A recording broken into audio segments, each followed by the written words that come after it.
สบายดีท่านผู้ชมที่เคารพขอต้อนรับเข้าสู่รายการทุกวันสัญจรท่านผู้ชมในซุ้มปีผ่านมาเราเฮาได้รับเกียรติเป็นเจ้าภาพในงานต่างๆที่เป็นงานสำคัญบ่ว่าจะเป็นกองประชุมในภาคพื้นอาซีอาคเนย์และอื่นๆเป็นต้นเฮ็ดให้เวียกงานในโครงเขตการพัฒนามีการขยายตัวบรรดาโครงห้างโครงสร้างตัวเมืองต่างๆได้รับการบำรุงแก้ไขเพื่อให้สอดคล้องแทดเหมาะกับการพัฒนาประชาชนก็ได้มีส่วนร่วมเพื่อการอนามัยบูรณะรักษาสิ่งแวดล้อมต่างๆเพื่อความสวยสดงดงามส่วนภาครัฐก็ได้มีการระดมแรงเพื่อสุ่มใส่การพัฒนาทางด้านผังและตัวเมืองโครงสร้างและบรรดาเส้นทางต่างๆเพื่ออำนวยความสะดวกต่อเวียกงานดังกล่าวด้วยหลายโครงการพัฒนาแต่มากผลของการปฏิบัติบางโครงการก็อาจจะสำเร็จได้ดีหรืออาจจะยังคงค้างดังเช่นบางโครงการพัฒนาที่ประชาชนยังคงคอยและเป็นความหวังอีกหลายโครงการซึ่งรายละเอียดจะมีอย่างไรขอเชิญท่านผู้ชมติดตามในระยะต่อไป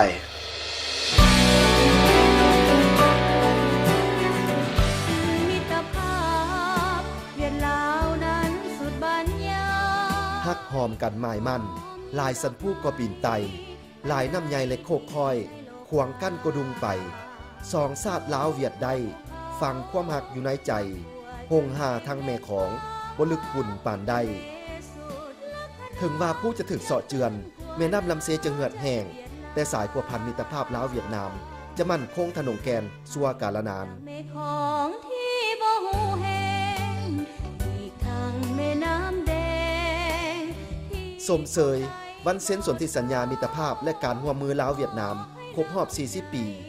และวันสร้างตั้งสายพัวพันการทูตระหว่าง2ประเทศครบรอบ55 ปีอย่างสุดใจ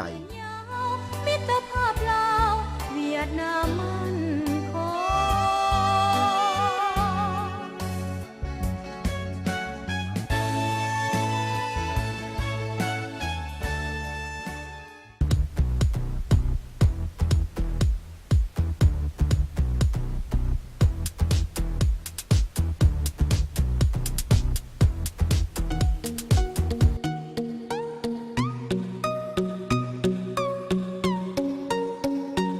เด็กในมื้อนี้คือผู้ใหญ่ในวันหน้าการพัฒนาตามยุคสมัยก็ล้วนแต่ขึ้นกับสาวหนุ่มยุคใหม่ที่สุ่มกำลังใส่เพื่อการพัฒนาท่านผู้ชมที่เคารพเวียกงานพัฒนาสร้างสรรค์ประเทศชาติเป็นเรื่องที่ปวงชนลาวทุกคน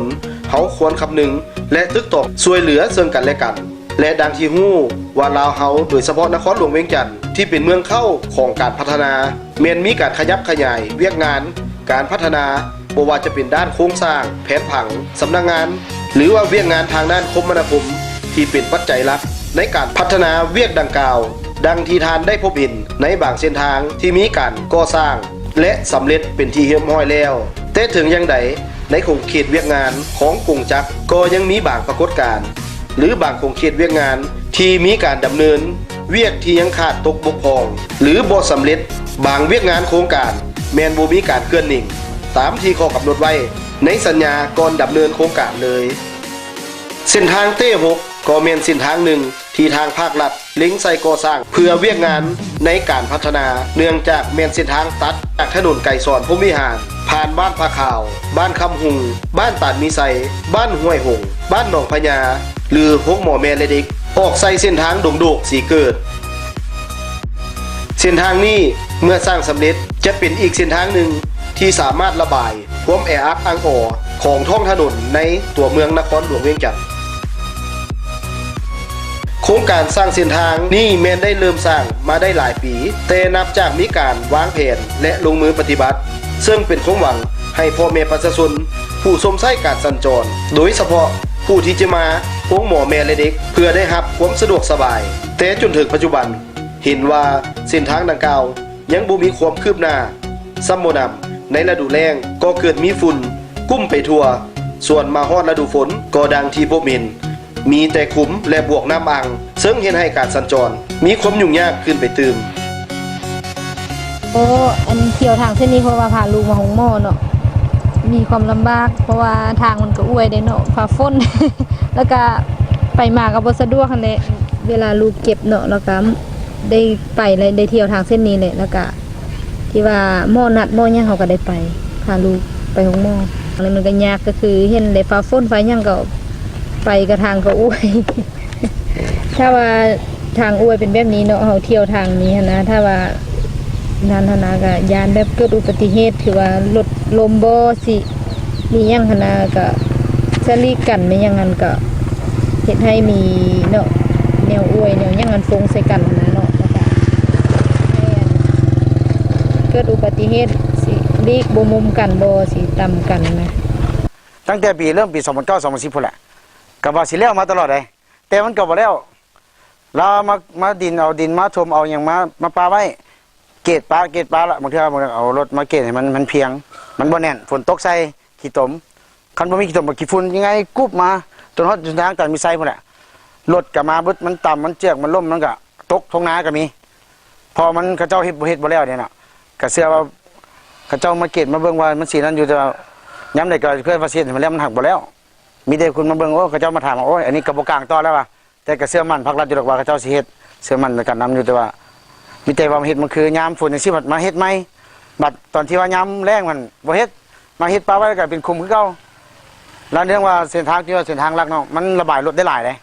อันนี้ถือว่าระบายรถได้หลายในนครหลวงนี่จากตรงนั้นเขาเจ้ามาที่ทางลัดตัวนี้ผมมองไปได้ดีเนาะเป็นที่ว่าจุดหลักเขาเจ้าว่าสิเฮ็ดหับไส้นะเรามาแต่โดนมาละหับไส้สุดท้ายมาก็เขาเจ้าว่าเกิดลูกก็บ่จักรถวอรถกู้ภัยมาหารถใหญ่บางเทื่อก็เร่งมาจักรถทรงเครื่องรถอย่างมาเนี่ยแต่ขี่เร่งบางเทื่อรถจักรหั่นส่วนหลายที่ผลกระทบหลายรถจักรที่ผลทันขี้ฝุ่นปั๊บคันบ่เร่งขี่ออกหน้ารถใหญ่มันขี้ฝุ่นกับบ่ได้แหละเต็มหมดละคันว่าไปโครงการจะเศร้ากับสำหรับบ่ต้องนึ่งเครื่องไปได้ไปเปลี่ยนอยู่พุ่นเอารถใหญ่บางคันก็เขาเจ้าขี่มาก็คอยขี่เนาะบางเทื่อมันฝนตกจังซี่นี่คุมสิบ่ได้บ่ฮู้เด้หลายคันละมานี่ว่ามันหัวเทียนบอดรถจักรอันนั้นมันจนว่าเคลื่อนจังอย่างมาเฮ็ดนั้นเลยนี่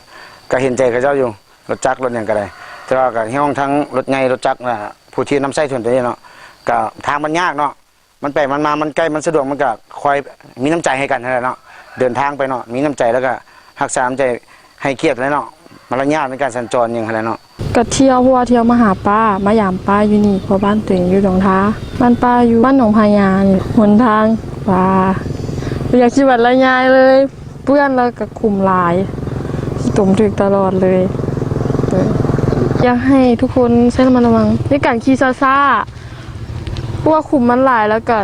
ขั้นว่าขี่ไว้หลายก็อาจจะเกิดอันตรายล้มได้หรือว่าเกิดก็เหตุแบบว่าขี่ไว้แล้วขี่ตุ่มถือผู้ตรงกันข้ามอาจจะใจให้เลยใช่ไหม ไงครับยุ่งยากหลายทางมัน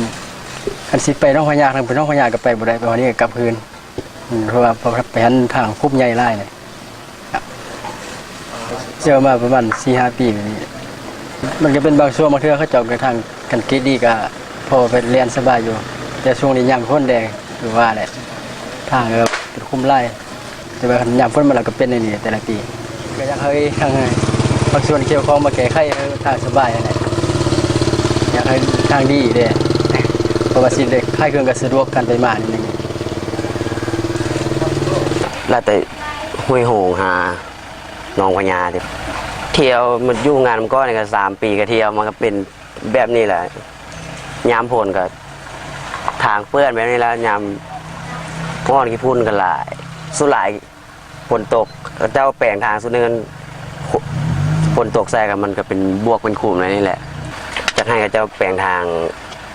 เส้นนี้เอาไว้เติมมาแล้วครับแกใส่รถใส่ยานพาหนะ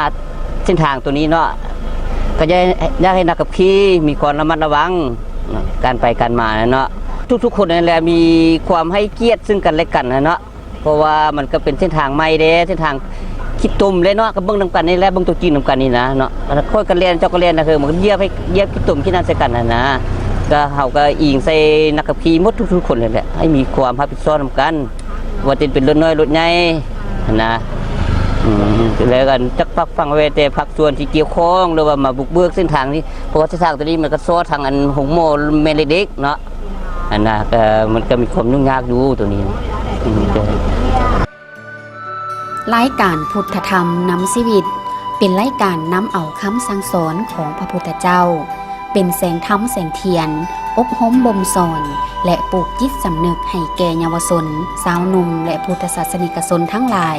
ให้ประพฤติแต่ความดี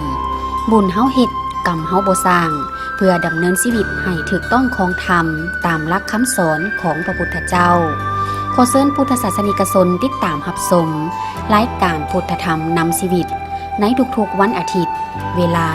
7:30 นาทีและเวลา 18:15 นาทีทางโทรภาพแห่งชาติลาวช่อง 1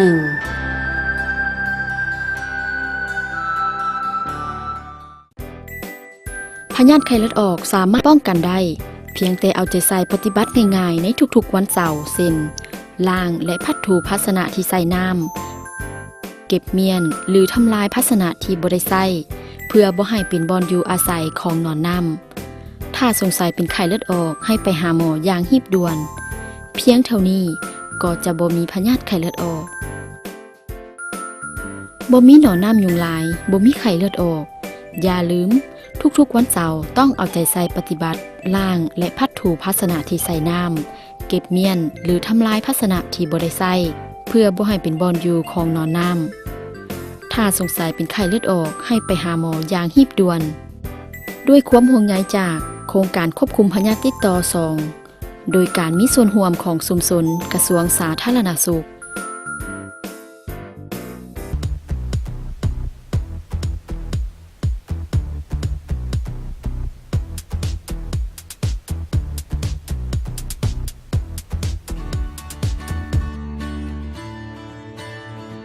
ในการที่ได้อาศัยอยู่ในเมืองใหญ่เมืองหลวงเมืองที่เป็นใบหน้าเปตาเป็นป้อมด้านหน้าที่จะรับต้อนแขกต่างดาวเท่าต่างแดนที่จะเดินทางเข้ามาท่องเที่ยว